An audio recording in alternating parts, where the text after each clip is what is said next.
दक्ष ने आरोही के पीछे अपने कुछ आदमी के लगा रखे थे जो छुपकर उसकी हर एक मूवमेंट की खबर रखते थे, और जब उसने अचानक से आरोही कहीं दिखाई नहीं दी तो वो डर गए और उन्होंने जल्दी से ये बात बताने के लिए दक्ष को कॉल किया।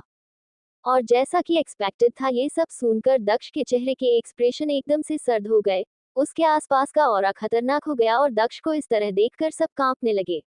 क्योंकि दक्ष इस समय किसी सेहतन से कम नहीं लग रहा था। उन्हें समझ नहीं आ रहा था कि किस इंसान ने इस सेहतान को इतना गुस्सा दिला दिया था। क्या उसे अपनी जान प्यारी नहीं थी? किसी ने भी कुछ भी बोलने की हिम्मत नहीं थी, यहाँ तक कि बहुत सारे लोगों ने डर के मारे अपनी सांस भी रोक ली। उन्हें डर था कि कहीं उनकी सांस लेने की आवाज सुनकर दक्ष का गुस्सा उन पे फूट गया तो पता नहीं वो उसके साथ क्या करेगा। पर दक्ष बिना कुछ बोले वहां से चला गया। दक्ष ने एक शब्द भी नहीं कहा था। वो बहुत ही शांत था, पर वंश बता सकता था कि ये तूफान से पहले की शांति थी। दक्ष ने जल्दी से किसी को कॉल किया और बोला, पता करो वो कहाँ है, मुझे 5 मिनट में उसकी लोकेशन चाहिए। ये बोलकर उसने फोन कट कर दिया। वंश भी दक्ष के साथ ही चल रहा था, पर वो चल कम भाग ज्यादा रहा था क्योंकि दक्ष बहुत तेज चल रहा था और उससे पास पहुंचने के लिए वो लगभग दौड़ना पड़ रहा था। दक्ष जल्दी से जाके कार में बैठ गया। वंश भी जल्दी से पैसेंजर सीट कर दरवाजा खोलकर बैठ गया और दक्ष की तरफ ही पैर बढ़ाते हुए बोला, सर इसमें उस टाइम की फुटेज जब मैडम गायब हुई थी। ये सुनकर दक्ष ने कुछ नहीं कहा, बस चुपचाप वो फुटेज देखने लगा। वंश को अच्छे से काम करने आता था। ऐसा ही नहीं, वो दक्ष सिंघनिया का असिस्टेंट था। उसे अच्छे से पता होता था कि दक्ष को कब क्या चाहिए होता था। जब उसे आरोही के गायब होने के बारे में पता चला तो उसने किसी से बोलकर उस टाइम की फुटेज निकलवा ली थी जिस समय आरोही गायब हुए थी। दक्ष ने फुटेज देखा और जैसे जैसे वो फुटेज देख रहा था उसकी आंखें लाल होते जा रही थी। वो उन लोगों को छोड़ेगा नहीं जिसने उसकी वाइफ को किडनैप किया था। उनकी हिम्मत कैसे हुए उसकी वाइफ को हाथ लगाने की। दक्ष को ये बिल्कुल भी पसंद नहीं था कि कोई उसकी चीज को छुए, और उन लोगों ने तो उसकी प्यारी बीवी को छूने की हिम्मत की थी।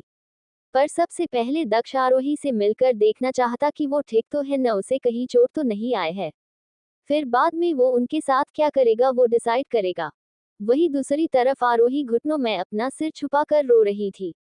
इस समय आरोही वो कॉन्फिडेंट आरोही लग ही नहीं लग रही थी जिसे हर मुसीबत का डटकर सामना करना आता था। इस समय किसी डरी हुए बच्चे की तरह लग रही थी। पिछले जन्म के कुछ भयानक यादें आरोही के दिमाग पर पूरी तरह हावी हो चुकी थी।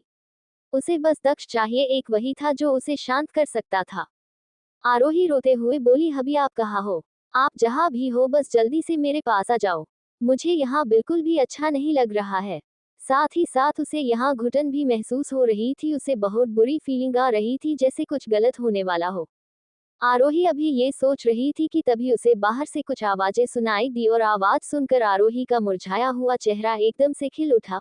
उसे कुछ उम्मीद की किरण दिखाई दी कि वे यहाँ से बाहर निकाल सकती है।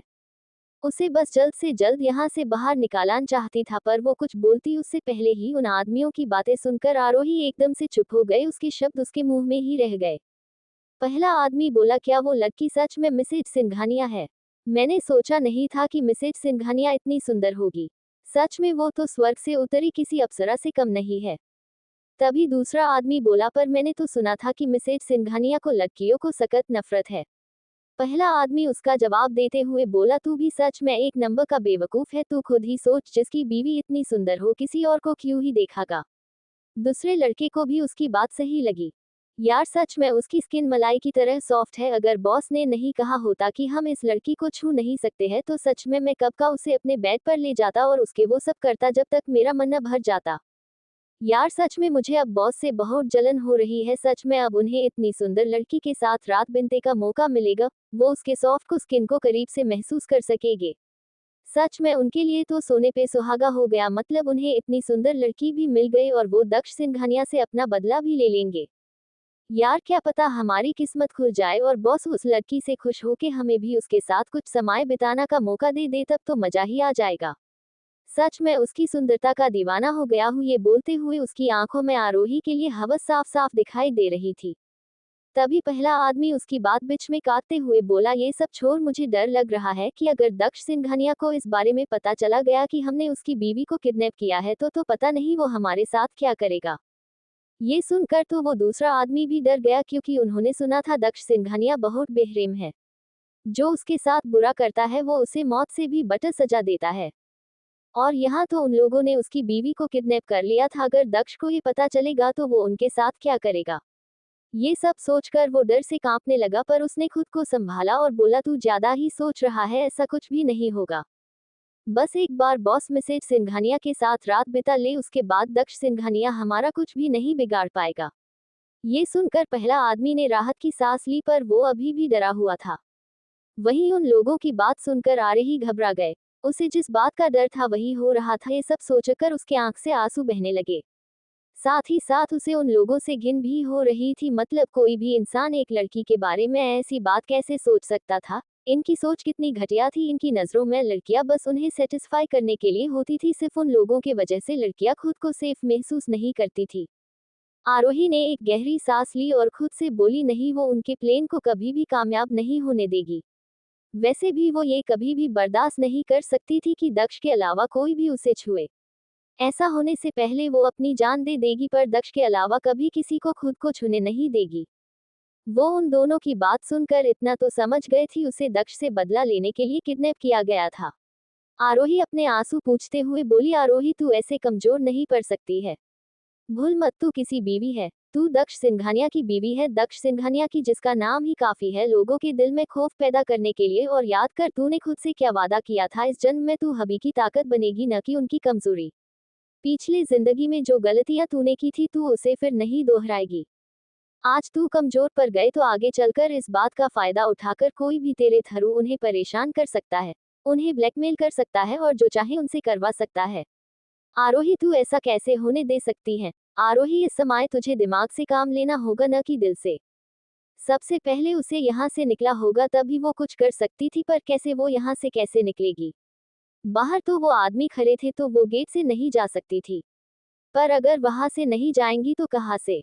ये सब सोचते हुए वो पूरे रूम में अपनी नजर घूमने लगी। इतने देर अंधेरे कमरे में रहने की वजह से उसकी आंखें अब अंधेरे में एडजस्ट हो गई थी, जिससे उसे अंधेरे में दिखाई देने लगा था। तभी उसकी नजर रूम में बने एक और गेट की तरफ गए। रूम में अंधेरा होने के वजह पहले वो उसे देख नहीं पाई थी। वो जल्दी से उस गेट के पास गए और उसे खोलने की कोशिश करने लगी, पर वो गेट नहीं खुला। तभी उसने देखा कि गेट पे तो ताला लगा था। ये देखकर वो उदास हो गए। तभी उसे कुछ याद आया। उसने फिर जल्दी से अपने सिर से एक पिन निकला और उससे ताला खोलने लगी। पिछली जिंदगी में दक्ष ने जबरदस्ती उसे बहुत सारी क्लासेज अटेंड करवाई थी, तो उसमें से एक क्लासेज में उसे ये भी सिखाया गया था कि कैसे बालों के पिन की मदद से ताला तोड़ते हैं। दक्ष को अच्छे से पता था कि उसके कितने दुश्मन हैं और वो हर समय तो आरोही को प्रोटेक्ट करने के लिए उसके पास नहीं रह सकता था। इसलिए उसने आरोही की सेफ्टी के लिए उसे बहुत कुछ सिखाया कि कभी वो उस सिचुएशन में फंसे तो वो आसानी से वहां से निकल जाए, और आज उसे वो चीज काम आ रही थी। उसे तो उस समय समझ नहीं आया था कि मतलब उसे ताला तोड़ना क्यों सिखाया जा रहा था। मतलब वो कोई चोर थोड़ी न है, और न ही उसके पास पैसे की कमी है जो वो चोरी करेगी, तो फिर उसे ये सब क्यों सिखाया जा रहा है। पर उसे अब समझ आया कि ऐसा क्यों था, और आज उसे उसका बेनिफिट भी हो रहा था। थोड़ी देर मेहनत करने के बाद ताला खुल गया। ये देख आरोही के चेहरे पे एक बड़ी मुस्कान आ गई। फिर वो जल्दी से गेट खोलकर वहां से भाग गए। आरोही बस भागे जा रही थी। उसे समझ नहीं आ रहा था कि वो कहाँ जा रही है। उसे बस अभी यहाँ से दूर, बहुत दूर जाना था, कैसा न कैसे करके। थोड़ी देर बाद वो रुकी। उसने आसपास देखा तो पाया कि वो जंगल में है और वो उसके बहुत अंदर आ गए हैं। उसे कोई भी दिखाई नहीं दे रहा था। पहले तो उसका ध्यान बस वहां से निकलने में था, इसलिए उसने इस पर ध्यान नहीं दिया कि वो जंगल के बीचों बीच है। ये सब देखकर आरोही घबरा गए। उसे समझ नहीं आया कि उसे अब क्या करना चाहिए। पर वो रुक भी तो नहीं सकती थी, क्योंकि वो अभी ज्यादा दूर नहीं आए थी। अगर किसी को पता चल गया कि वो भाग गए हैं तो वो उसे तुरंत पकड़ लेंगे, फिर पता नहीं उसके साथ क्या करे। नहीं नहीं, वो ये रिस्क नहीं ले सकती थी। ये सोचकर वो फिर से भागने लगी। वो भाग ही रही थी कि अचानक वो पत्थर से टकराकर गिर गए। गिरते ही आरोही के मुंह से एक दर्द भरी चीख निकल गई। आरोही को बहुत तेज चोट आई थी। उसके घुटने और सिर से खून निकल रहा था। आरोही से जब और बर्दाश्त नहीं हुआ तो वो रोते हुए, हबी आप कहाँ हो। वही दूसरी तरफ दक्ष को लगा जैसे आरोही उसे ही पुकार रही है। दक्ष एकदम चिल्लाते हुए बोला, क्या तुम कार चलना भूल गए हो, थोड़ा तेज नहीं चला सकते हो। ये सुनकर ड्राइवर डर गया। वो ऑलरेडी 100 की स्पीड से चला रहा था, अब वो उससे तेज क्या चला सकता है। पर उसने कुछ नहीं कहा, क्योंकि अभी बॉस बहुत गुस्से में थे। दक्ष को इतने गुस्से में देखकर सब कॉप रहे थे। क्या आरोही उन लोगों से बचकर भाग पाएगी? अब आगे क्या होगा दक्ष और आरोही की जिंदगी में, जानने के लिए पढ़ते रहिए मेरी ये novel reborn of devil little wife, सिर्फ और सिर्फ पॉकेट एफएम पर। आज के लिए इतना ही। आगे जानने के लिए नेक्स्ट एपिसोड पढ़िए and please like comment and share जरूर कीजिए। एंड प्लीज आप लोग अपने रिव्यू जरूर दीजिएगा कि आपको मेरी ये स्टोरी कैसे लगी। Please please dot. थोड़ी देर मेहनत करने के बाद ताला खुल गया। ये देख आरोही के चेहरे पे एक बड़ी मुस्कान आ गई। फिर वो जल्दी से गेट खोलकर वहां से भाग गए। आरोही बस भागे जा रही थी। उसे समझ नहीं आ रहा था कि वो कहाँ जा रही है। उसे बस अभी यहाँ से दूर, बहुत दूर जाना था, कैसा न कैसे करके। थोड़ी देर बाद वो रुकी। उसने आसपास देखा तो पाया कि वो जंगल में है और वो उसके बहुत अंदर आ गए हैं। उसे कोई भी दिखाई नहीं दे रहा था। पहले तो उसका ध्यान बस वहां से निकलने में था, इसलिए उसने इस पर ध्यान नहीं दिया कि वो जंगल के बीचों बीच है। ये सब देखकर आरोही घबरा गए। उसे समझ नहीं आया कि उसे अब क्या करना चाहिए। पर वो रुक भी तो नहीं सकती थी क्योंकि वो अभी ज्यादा दूर नहीं आए थी। अगर किसी को पता चल गया कि वो भाग गए हैं तो वो उसे तुरंत पकड़ लेंगे, फिर पता नहीं उसके साथ क्या करे। नहीं नहीं, वो ये रिस्क नहीं ले सकती थी। ये सोचकर वो फिर से भागने लगी। वो भाग ही रही थी कि अचानक वो पत्थर से टकराकर गिर गए। गिरते ही आरोही के मुंह से एक दर्द भरी चीख निकल गई। आरोही को बहुत तेज चोट आई थी। उसके घुटने और सिर से खून निकल रहा था। आरोही से जब और बर्दाश्त नहीं हुआ तो वो रोते हुए अभी आप कहाँ हो। वही दूसरी तरफ दक्ष को लगा जैसे आरोही उसे ही पुकार रही है। दक्ष एकदम चिल्लाते हुए बोला, क्या तुम कार चलना भूल गए हो? थोड़ा तेज नहीं चला सकते हो? ये सुनकर ड्राइवर डर गया। वो ऑलरेडी 100 की स्पीड से चला रहा था, अब वो उससे तेज क्या चला सकता है। पर उसने कुछ नहीं कहा क्योंकि अभी बॉस बहुत गुस्से में थे। दक्ष को इतने गुस्से में देखकर सब कॉप रहे थे। वही दूसरी तरफ बंगले में एक आदमी की दर्द से चिल्लाने की आवाज सुनाई दे रही थी। वो आवाज इतनी भयानक थी कि कोई भी सुन ले तो उसकी रूह कॉप जाए। ये आवाज और किसी की नहीं, संजीव शर्मा की था। पर इतना मार खाने के बाद भी उसके चेहरे पे कोई डर का नामो निशान नहीं था, बल्कि वो पागलों की तरह हंस रहा था। वो इस समय किसी साइको की तरह बिहेव कर रहा था। दक्ष से बदला लेने के चक्कर में वो पूरी तरह पागल हो गया था। वो बस दिन रात दक्ष से अपना बदला लेना के बारे में सोचता रहता था। इसलिए जब उसे पता चला था कि दक्ष की शादी हो गई है तो उसने इस मौके का फायदा उठा आरोही को किडनैप करवा लिया, क्योंकि वो आरोही के थ्रू दक्ष से अपना बदला लेना चाहता था। उसने सोचा था जैसे दक्ष ने उससे उसकी बीवी छीनी थी, वो भी उससे उसकी बीवी छीन लेगा। तब उसे पता चलेगा कि परिवार को खोने का दुख क्या होता है, कैसा लगता है जब आपका प्यार आपसे दूर हो जाता है। क्योंकि उसके हिसाब से दक्ष के वजह से उसकी बीवी और बच्चे उसे छोड़कर चले गए थे, पर उसे ये बात नहीं पता थी कि दक्ष से बदला लेना के चक्कर में उसने कितनी बड़ी भूल कर दी है। और ये भूल उसकी सबसे बड़ी और आखिरी भूल साबित होने वाली थी, क्योंकि उसने दक्ष की सबसे प्यारी चीज उसकी वाइफ को छूने की हिम्मत की थी। दक्ष कुछ भी बद्स कर सकता था, पर आरोही को कोई चोट पहुंचाए वो ये बिल्कुल बद्स नहीं कर सकता था। दक्ष गुस्से से संजीव को लात मारते हुए अपने भयानक आवाज में बोला, तुम्हारी हिम्मत कैसे हुई मेरी बीवी पर अपनी गंदी नजर डालने की? दक्ष के मारते ही संजीव के मुंह से खून निकलने लगा। उसकी हालत बहुत ज्यादा ही बुरी थी। पूरे शरीर पर चोटों के निशान थे और चोटों से पानी की तरह खून निकल रहा था। पर संजीव पर दक्ष के लात का कोई असर नहीं हुआ। वो अपने होठों से खून पोंछते हुए हंसते हुए बोला, मुझे नहीं पता था कि तेरी बीवी इतनी सुंदर है। सच में तेरी बीवी तो सच में पक्का है। मेरा तो मन कर रहा था कि उस पर वो उसके आगे कुछ बोल पाता। दक्ष ने एक जोरदार मुक्का उसके मुंह पर जड़ दिया। मुक्का मारने के बाद भी वो रुका नहीं, वो उसे मरता रहा। दक्ष को इस तरह देखकर सब बॉडीगार्ड्स बुरी तरीके से डर गए। दक्ष की आंखें इस समय एकदम लाल हो गई थी। इस समय वो बहुत भयानक लग रहा था। उसके आसपास से जानलेवा ऑरा निकल रहा था। वो बस पागलों की तरह उसे मार रहा था। उसके दिमाग में संजीव के बोले उसे शब्द गूंज रहे थे, तेरी बीवी तो पक्का है। मेरा तो मन कर रहा था कि ये सब सोच सोच कर दक्ष का गुस्सा बढ़ता ही जा रहा था। उसकी हिम्मत कैसे हुई आरोही के बारे में ऐसी गंदी बात करने की। दक्ष उसे तब तक मरता रहा जब तक वो बेहोश नहीं हो गया। दे से ही बेहोश हुआ। दक्ष ने कुछ इशारा किया। उसका इशारा समझ एक बॉडीगार्ड जल्दी से पानी की बाल्टी लेके आगे आया। संजीव के ऊपर सारा पानी डाल दिया। पानी डालते ही संजीव होश में आ गया और उसके होश में आते ही उसके मुंह से एक दर्दनाक चीख निकल गई। क्योंकि पानी में नमक मिला हुआ था और जैसे ही उसकी घाव में नमक का पानी गया उसे अपने पूरे बदन में एक भयानक जलन महसूस हुए। वो दर्द असहनीय था। उसे ये दर्द बर्दाश्त नहीं हुआ और वो फिर से बेहोश हो गया। पर ये देखकर भी दक्ष को उस पे कोई बिल्कुल भी दया नहीं आई। बल्कि उसने अपने बॉडीगार्ड से चिल्लाते हुए बोला, इसे फिर से होश में लाओ और दीवार से बांध दो और तब तक मारो जब तक ये मार न जाए, और ध्यान रहे ये जल्दी नहीं मरना चाहिए। और जब भी ये बेहोश हो जाए इसी तरह होश में लाओ और फिर से इसे मारो। ये बोलकर दक्ष अपनी आंखें बंद करके किसी राजा की तरह बैठ गया। वही तब तक संजीव फिर से अपने होश में आ गया था और जैसे ही उसने दक्ष की बात सुनी वो डर के मारे कांपने लगा। वो कुछ बोलना चाहता पर उसे इतना दर्द हो रहा था कि उससे मुंह से आवाज ही नहीं निकल रही थी। वही जब जब दक्ष के कानों में संजीव की चीखने की आवाज सुनाई दे रही थी उसे एक अलग सा ही सुकून महसूस रहा था। जब उसे आवाज सुनाई देना बंद हो गया तो बिना कुछ बोले वहां से चला, क्योंकि संजीव मर चुका था। वही अगले दिन जब आरोही की आंख खुली तो उसे अपने सिर में एक तेज दर्द महसूस हुआ। पहले तो उसे समझ ही नहीं आया और उसे इतना दर्द क्यों हो रहा है। तभी उसे धीरे धीरे सब कुछ याद आने लगा कि कैसे उसका किडनैप हुआ था और कैसे वो वहां से भाग गए थी और फिर वो भागते भागते गिर गए और उसे बहुत चोट भी आई थी। उसके आगे का उसे कुछ भी याद नहीं था, क्योंकि उसके बाद आरोही बेहोश गए थी। ये सब याद कर आरोही घबरा गए। उसने आसपास देखा तो पाया कि इस समय वो जंगल में नहीं है, वो किसी रूम में है। उसे लगा कि कहीं उन लोगों ने उसे फिर से पकड़ तो नहीं लिया।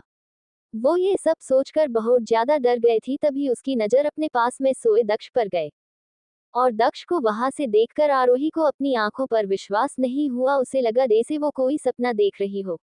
उसने दक्ष को छूने की हिम्मत नहीं की। उसे डर था कि उसके छूते ही दक्ष कहीं गायब ना हो जाए। वो बार बार अपनी घनी पलकें झपका कर दक्ष को देख रही थी और जब उसे विश्वास हो गया कि ये कोई सपना नहीं है और दक्ष सच के उसके आंखों के सामने है तो उसकी आंख में आंसू आ गए। ये खुशी के आंसू थे, क्योंकि उसे लगा था कि वो अब दक्ष से कभी नहीं मिल पाएगी, उसे कभी भी नहीं देख पाएगी। उसकी मौत पिछले जन्म की तरह दर्द भरी होगी। ये सब सोचकर आरोही बिना एक सेकंड का समय गवाए दक्ष के ऊपर कूद गई और उस पे ऊपर आकर उसके पूरे चेहरे पे किस करने लगी। वही आरोही का ऐसा रिएक्शन देखकर दक्ष ने अपनी आंखें खोल ली। वो सो नहीं रहा था, वो बस आरोही को अपने पास फील करना चाहता था, इसलिए वो बस अपनी आंखें बंद करके लेटा हुआ था। क्योंकि वो ही जानता था कि वो कितना घबरा गया था जब उसे आरोही की किडनैपिंग के बारे में पता चला था। ऐसा पहली बार हुआ था जब उसे किसी को खोने का डर महसूस हुआ था, वरना आज से पहले वो किसी राजा की तरह जीता आया था जिसे किसी चीज का भी डर नहीं था। पर वो अब समझ गया था कि वो आरोही के बिना नहीं रह सकता था। अगर आरोही उससे दूर चली गई तो पता नहीं वो क्या कर बैठेगा।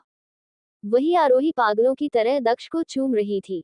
कभी वो उसके गालों को चूमते तो कभी उसकी आंखों तो कभी उसके होठों को। साथ ही साथ उसके आंख से आंसू भी बहे जा रहे थे। वो बता नहीं सकती थी कि दक्ष को अपने पास देखकर वो कितनी खुश थी। उसके पास कहने को कोई शब्द नहीं थे जिससे वो बता सके कि वो कितनी खुश है, इसलिए वो इस तरह दक्ष को अपना प्यार दिखा रही थी जिससे वो उसे बता सके कि उसे अपने पास देखकर वो कितनी खुश है। खुशी में वो ये भी भूल गए उसे थोड़ी देर पहले दर्द भी हो रहा था। उसे सिर पर और घुटने पर चोट लगी थी। वैसे चोट ज्यादा गहरी नहीं थी, 2 दिन आराम करने से वो ठीक हो जाएंगी। आरोही को इस तरह देखकर दक्ष को भी अच्छा लग रहा था, क्योंकि ऐसा बहुत ही काम होता जब आरोही उसे सामने से प्यार करे। वरना हमेशा वो ही होता जो आरोही को प्यार करता था, क्योंकि आरोही बहुत शर्मीली थी।